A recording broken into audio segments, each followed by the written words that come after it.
एकदन्तम् चतुर्हस्तम् पाशमङ्कुशधारिणम् रदम् च वरदम् हस्तैर्बिभ्राणम् मूषकध्वजम् रक्तम् लम्बोदरम् शूर्पकर्णकम् रक्तवाससम् रक्तगन्धानुलिप्ताङ्गम् रक्तपुष्पैः सुपूजितम् भक्तानुकम्पिनम् देवम् जगत्कारणमच्युतम् आविर्भूतम् च सृष्ट्यादौ प्रकृतेः पुरुषात् परम्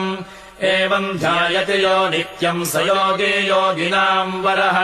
नमो व्रातपतये नमो गणपतये नमः प्रमथपतये नमस्तेऽस्तु लम्बोदरायैकदन्ताय विघ्ननाशिने शिवसुताय श्रीवरदमूर्तये नमः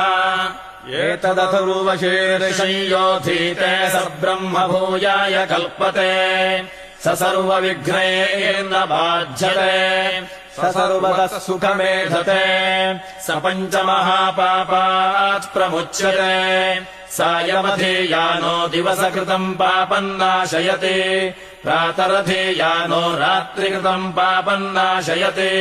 सायम् प्रातः प्रयुञ्जानः पापो भवति धर्मार्थकाममोक्षम् च विन्दति इदमथर्वशीर्षमशिष्याय न देयम् यो यदि मोहाद्दास्यति स पापीयान् भवति।